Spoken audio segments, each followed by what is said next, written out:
From Shenandoah, from Page County, from KMA land,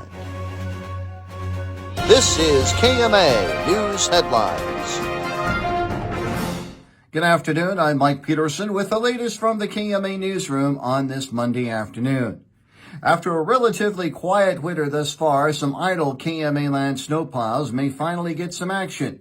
Page County engineer J.D. King is among those bracing for snowfall that's in the forecast this week. With a lack of snow, King says the county's secondary roads crews have tackled other wintertime tasks. In fact, King says the lack of snow and extreme cold has helped expedite at least one major infrastructure project. Construction progresses on a new bridge spanning the East Nishnabata River on D Avenue, or County Road M41 north of Essex. Work began following the demolition of the old bridge in October. State and local authorities in northwest Missouri are bracing for another potential round of snow and ice this week.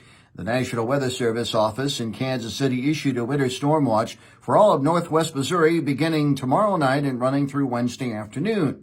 The latest forecasts from the Weather Service officials say 4 to 6 inches are expected to fall across the region, with some freezing rain or sleet also possible.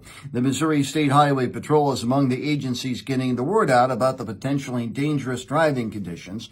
Trooper Shane Hucks, the public information officer for the patrol's St. Joseph post, says they're urging motorists to travel only if necessary starting Tuesday night.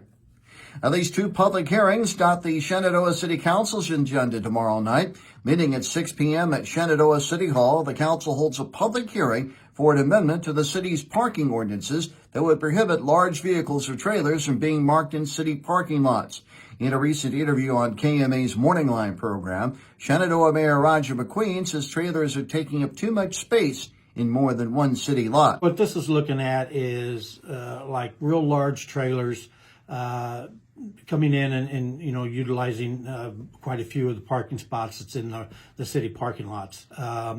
It's just not one of them. We have it happening in a lot of our city parking lots. So, this is just something that came up. We need to look at this for when these parking lots need to be used.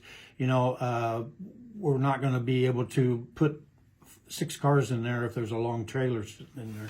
So this is something that just, the amendment had to be updated, and I'm sure when it was done, nobody would have thought of this, but, times have changed, and so we're just trying to update. And then, once this goes through, then we'll stop and look. I know there's questions on the one parking lot behind the museum as far as SWITA, but, we have an agreement with them to park their buses there. So that's not what we're looking at as a concern. Those are out on the road all day long. We're just going to get this amendment updated to let people know that city parking lots aren't for storing trailers or bringing large equipment in and parking it.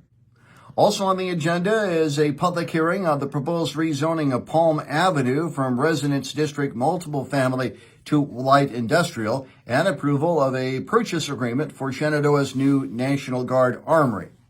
Families in and around Crescent will once again have a new location for elementary school students. The Red Barn Schoolhouse received approval from the Iowa State Board of Education in January for its charter elementary school application before officially receiving its 5-year charter school contract from the board last week. Plans call for providing nature-based K-5 schooling and a renovated barn on roughly 160 acres of Luss Hills Forest at 2525 Monument Road just south of Crescent.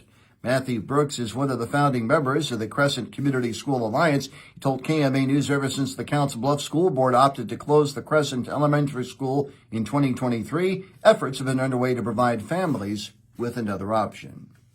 KMA on-track weather. There's a 20% chance of snow late this afternoon, increasing clouds, highs in the mid-30s. Tonight, a 40% chance of snow overnight, cloudy with a low of around 10 above. More news at 5:05 and 6:05 this evening and online at KMAland.com. For KMA News, I'm Mike Peterson. So long, my friend.